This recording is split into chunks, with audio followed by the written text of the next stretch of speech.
Welcome back guys to market examination video. तो आज के वीडियो में हम ये डिस्कस करेंगे कि मार्केट ने आज किस तरीके से परफॉर्म किया है और आने वाले टाइम में मार्केट किस तरीके से परफॉर्म कर सकता है या फिर मेरी एक्सपेक्टेशंस क्या बनी हुई है। तो सबसे पहले हम निफ्टी के बारे में बात कर लेते हैं। तो अच्छी स्ट्रेंथ दिखा रहा था सुबह, बट इन दी एंड बहुत ही अच्छी तरीके से नीचे आया है और नीचे की साइड एक कहीं क्लोज किया है। तो इसका मतलब क्या क्या स्ट्रेंथ नहीं थी आज के मार्केट में? ऑफकोर्स बिल्कुल ही नहीं थी। लार्ज कैप एक बार के लिए वर्क कर रहे थे। जब ट्रेडिंग सेशन की शुरुआत हुई तो फर्स्ट 15 मिनट्स 30 मिनट्स तो ऐसा लग रहा था कि मार्केट यहाँ से बहुत ही ऊपर जाने वाला है, बहुत ही स्ट्रांग था। मैंने कल बोला भी था कि मैं बहुत बड़ा प्ले करने के बारे में सोच रहा हूँ कल के दिन, बट ऐसा कुछ हुआ नहीं जो मैं पर्सनली एक्सपेक्ट कर रहा था and it is totally fine. ठीक है, बट हमने क्या किया, अगर मार्केट हमारे तरीके से परफॉर्म नहीं कर रहा है तो हमने उस तरीके से एक्शन ली। बट निफ्टी पे आ जाते हैं तो निफ्टी में कहीं ना कहीं ऐसा कहूँगा मैं, आज ना ज़्यादा स्ट्रेंथ ना ज़्यादा वीकनेस थी। ओके ओके सा एक्शन था। बट अगर आप स्मॉल कैप की बात करो तो टूवर्ड्स दी एंड बहुत ही खराब एक्शन था। एक अच्छे लेवल से रेजिस्टेंस फेस करके नीचे की ओर आया है। तो अब यहाँ से इंपॉर्टेंट ये होगा कि क्या इन लॉस को काटता है या फिर अभी भी मार्केट ऊपर की ओर सस्टेन ही करता है। मैंने क्या कहा था कि मार्केट रुकना चाहिए, ये रुका, ये अच्छी चीज़ थी, बट उतनी अच्छी चीज़ नहीं थी। ठीक ठाक रुका है, ठीक है, 2-3 दिन और रुक जाता और अच्छा हो जाता, बट ऐसा कुछ हुआ नहीं है। तो अभी देखना होगा कि मार्केट किस तरीके से रिएक्ट करता है। पर्सनली मैं एक्सपेक्ट करके चल रहा हूँ कि मार्केट में अभी सेटअप्स भी नहीं है, तो मार्केट एक बार के लिए रुक जाए तो और मजा आएगा। बाकी देख लेते हैं, सेटअप्स तो होते हैं ऐसा नहीं है, बट उनकी क्वालिटीज कम हो जाती है जब ऐसा मार्केट होता है ना।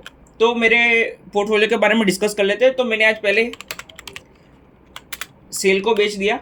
देखो, मेटल सेक्टर बहुत ही स्ट्रांग लग रहा है। सबसे पहली चीज, मेटल सेक्टर बहुत ही स्ट्रांग लग रहा है, टुवर्ड्स दी एंड बहुत ही अच्छा परफॉर्म कर रहा था। बट एज ऑफ नाउ मैंने मॉर्निंग में जो एक्शन था, डेटा सेंटर्स, डिफेंस, ये सब चल रहा था, तो मैंने तब का सोच के मैंने ये सेल कर दिया। अगेन स्लो मूविंग स्टॉक था तो मैं इतना इंटरेस्टेड भी नहीं था स्टॉक में, बट इसीलिए बेचा। और फिर मैंने बेचा नेशनल एल्यूमिनियम। तो इसको बेचने के पीछे का एक ही रीज़न था कि अर्निंग्स आ रही थी, तो मैं इसको कल होल्ड भी कर लेता और मेरे पास एक अच्छा क्वेश्चन नहीं होता तो फिर कोई फ़र्क नहीं पड़ता। और अर्निंग के टाइम पे मैं स्टॉक होल्ड करना पसंद नहीं करता हूँ, तो इसीलिए मैंने सेल कर दिया। बट मेटल सेक्टर बहुत ही स्ट्रांग लग रहा है। मेरे को अभी भी लग रहा है कि मेटल सेक्टर, अगर मार्केट खराब परफॉर्म करता है तो मेटल सेक्टर लीड करेगा। पर्सनली ऐसा लग रहा है, अब होगा नहीं होगा देखते हैं।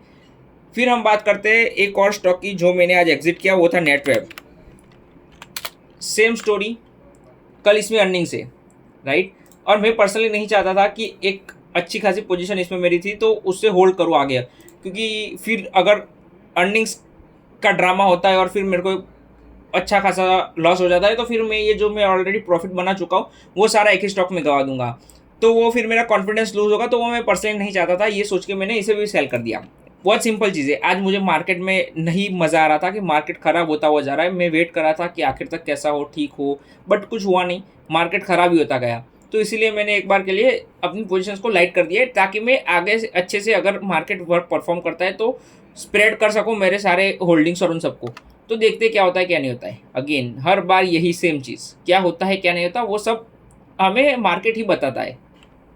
एक और पोजीशन के बारे में बात करते हैं, डेटा पेटेंट्स। आज मैंने इसको बाय किया, कहीं ना कहीं मेरे कॉस्ट से कहीं ना कहीं नीचे की ओर क्लोजिंग दी है उसने जहां मैंने बाइंग की थी। बट हुआ क्या, आज आज एक अच्छी स्ट्रेंथ और फिर वहाँ से पूरा ही स्कॉट कर गया।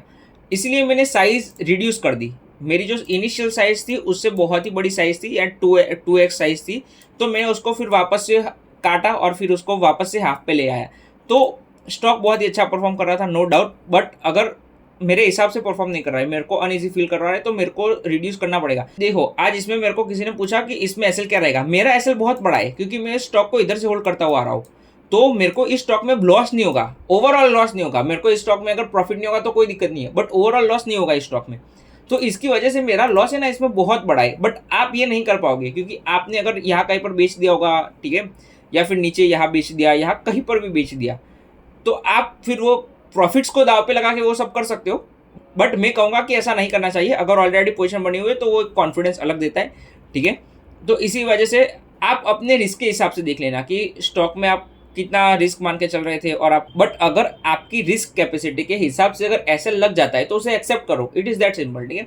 मैं अपने हिसाब से गेम खेलूंगा, आपको अपने हिसाब से गेम खेलनी पड़ेगी, यही सिंपल चीज़ है। ट्रेडिंग में आप मेरी कॉपी कभी नहीं कर पाओगे। हर एक स्टॉक कैसे बाय करोगे? मैं तो माइक्रो मैनेज करता हूँ मेरी पोजीशंस को। डे बिफोर यस्टरडे में भी मैंने किया, जो मैंने सारे स्टॉक सेल कर दिए और फिर मैंने वापस ले भी लिए, ठीक है। तो ये सारी चीज़ें मैं करता रहता हूँ, वो मैं आपको रियल टाइम में आके बता भी नहीं पाऊंगा।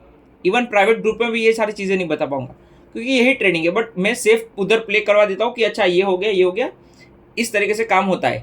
बट ठीक है, देखते क्या होता है क्या नहीं होता है। अब बात करते हैं अदानी पोर्ट्स की। तो अदानी पोर्ट्स में कल रिजल्ट है, तो मैं पर्सनली चाहता हूँ कि लाइव मार्केट में अगर रिजल्ट आता है तो कोई मेरे को ग्रुप के अंदर चैट में आके बता दे कि अदानी पोर्ट्स के रिजल्ट आ गए।